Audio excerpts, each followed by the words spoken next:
अप्पी आमची कलेक्टर या मालिकेच्या पुढच्या भागात आपल्याला पाहायला भेटणार आहे की मनीला रुपालीचा फोन आलेला असतो, पण ती तिथे दिप्या असतो त्यामुळे इग्नोर करत असते.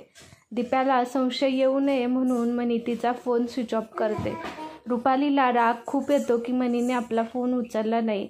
इकडे दिप्याला सारखं सतावत असतं की या बाईला मी कुठंतरी पाहिलंय, म्हणून तो स्वतःच मनातल्या मनात म्हणतो की या बाईवर लक्ष ठेवायला पाहिजे. राहून राहून मला असं वाटतंय की मी या बाईला कुठेतरी पाहिले, असं म्हणून दिप्या मनीवर लक्ष ठेवायचा प्रयत्न करत असतो. इकडे मनी मोनाला भाजी फोडणीला टाकून झाल्यानंतर बोलते की मोना तू जा, मी इथे लक्ष ठेवते, मी करते इथलं काम, असं म्हणून मोना बोलते की ठीक आहे म्हणून ती तिथून निघून जाते. मोना तिकडे गेली की मनी बाहेर येऊन इकडे तिकडे बघते, कोणी किचनच्या आजूबाजूला तर नाही. कोणीच नाही हे कन्फर्म केल्यानंतर मनी हळूच किचनमध्ये जाऊन फोन स्विच ऑन करते आणि रुपालीला फोन करते.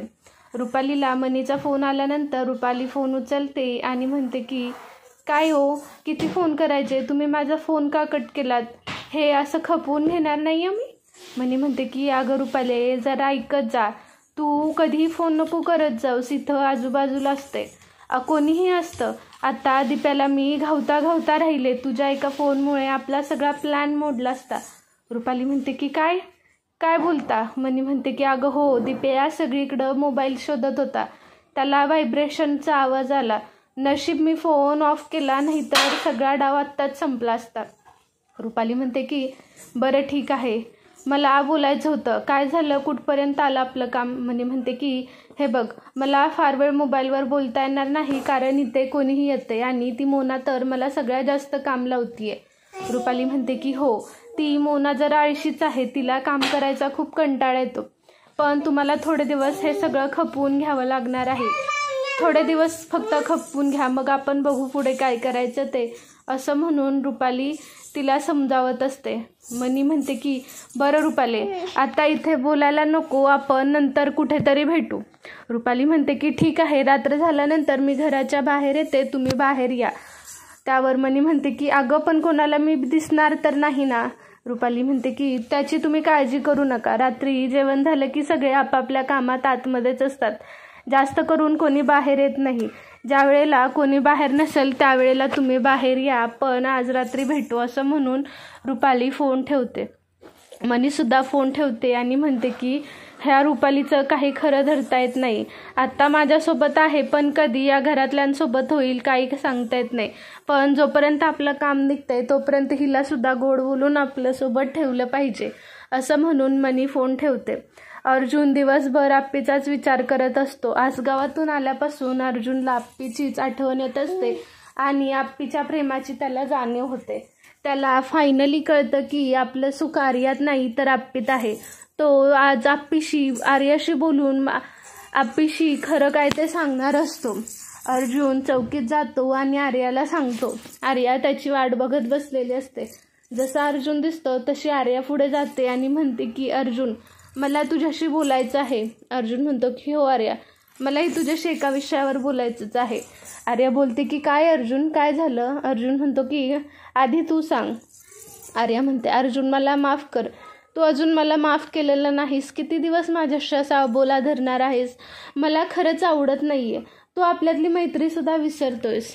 अर्जुन बोलतो की आर्या, मला याच विषयावर तुझ्याशी थोडं बोलायचं आहे.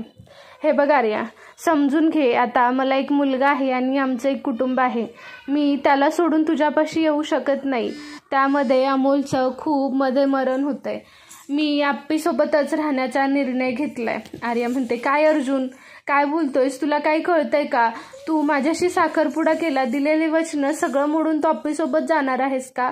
त्यावर अर्जुन म्हणतो की आर्या, मी पूर्णपणे विचार केला आणि पूर्ण शुद्धीत आहे, ज्या मी निर्णय घेतलाय त्या निर्णयावर मी ठाम आहे, तुला माझ्यापेक्षा सुद्धा चांगला मुलगा भेटेल आणि मी तुझ्याशी लग्नाला तयार झालो ते फक्त कदमांच्या वचनामुळे. आजपर्यंत मी कदमांच्या वचनासाठी तुझ्यावर लग्न करण्यासाठी मी तयार होतो, पण आर्या खरं सांगू का, जसं माझं आप्पीवर प्रेम झालं तसं तुझ्यावर कधीच झालं नाही आणि मला खोटं प्रेम देत तुझ्यासोबत आयुष्य काढायचं नाही आणि तुला फसवायचं सुद्धा नाहीये. आर्या म्हणते की अर्जुन तू हे फार चुकीचं करतोयस, याचे परिणाम खूप वाईट होतील बरं का. अर्जुन म्हणतो की तू खूप समजूतदार आहेस आणि मला वाटतंय की तू समजून घेशील. आर्या म्हणते की अर्जुन खूप झालं, त्या अपर्णाला मी सोडणार नाही. शेवटी तिनं तिच्या मनासारखंच केलं. मला तरी हिच्यावर अजिबात विश्वास नव्हता की ही अर्जुनला एक दिवस स्वतःकडे करणार. रुपालीताई बोलत होत्या, त्या खरंच बोलत होत्या की ही खूप पाताळ यंत्री आहे, हिच्यावर विश्वास ठेवू नको. पण मी तुझ्यावर विश्वास ठेवून आप्पीसोबत राहायला परवानगी दिली आणि अर्जुन तू माझ्यासोबत हे केलंस, ह्याचे परिणाम खरंच खूप वाईट होतील असं म्हणून आर्या तिथून निघून जाते आणि बाहेर जाऊन रडायला लागते.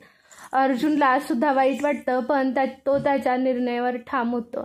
तो रात्र झाल्यानंतर आप्पी अर्जुन दोघं सुद्धा ऑफिसमधून आणि चौकीमधून घरी येतात.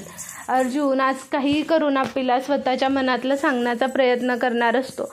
आप्पी आपल्या ऑफिसवरून आल्यानंतर चेंज करून फ्रेश होत असते, तेव्हा अर्जुन रूममध्ये जातो. बघतो तर ती एकटीच आहे, म्हणून तो तिच्या जवळ जातो आणि तिचा हातात हात घेऊन म्हणतो की आप्पे मला तुला एक गोष्ट सांगायची आहे. आप्पे बोलते की काय अर्जुन. तेव्हा तो म्हणतो की आप्पे माझा निर्णय झालाय की काही झालं तरी मला तुझ्यासोबत आणि अमोलसोबतच राहायचं आहे. आजपर्यंत मी ज्या पण चुका केल्या त्यासाठी आप्पे मला माफ कर. आप्पी म्हणते की खरंच अर्जुन. आप्पी रडत रडत अर्जुनच्या गळ्यात पडते आणि ते दोघं जण एकमेकांना मिठी मारतात. आप्पी खूप खुश असते. सगळेजण जेवण करून आपल्या रूममध्ये जातात. मनी रुपालीच्या फोनची वाट बघत असते. रुपालीचा फोन येतो मनीला की मी बाहेर आली आहे, तू सुद्धा बाहेर ये. मनी हळूच कोणी बघतंय का नाही बघत म्हणून ती बाहेर जाते. रुपालीला भेटते एका कोपऱ्यात. तेव्हा रुपाली तिला सांगते की काय मनी मावशी कुठपर्यंत आलं काम. मनी म्हणते की तू काळजी करू नकोस, आहे सगळ्यांवर माझं लक्ष आहे, फक्त योग्य संधीची मी वाट बघते, मग बघ मी कसा या घरावर बॉम्ब फोडते ते.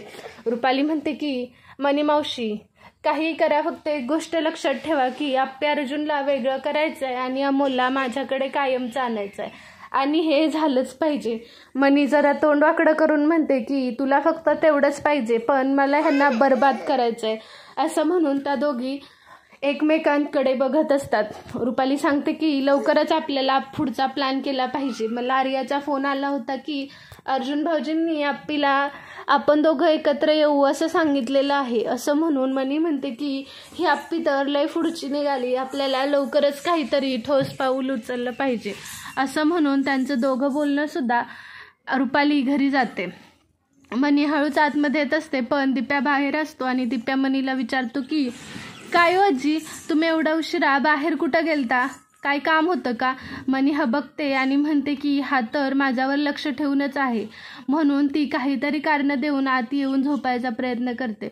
दिप्या म्हणतो की नक्कीच काहीतरी काळं आहे, याचा शोध घेतलाच पाहिजे असं म्हणत असतो आणि इथेच आप्पे कलेक्टरचा भाग संपतो. तुम्हाला आपल्या चॅनलवरचे अपडेट्स आवडत असतील तर लाईक करा, शेअर करा आणि सबस्क्राईब करायला विसरू नका.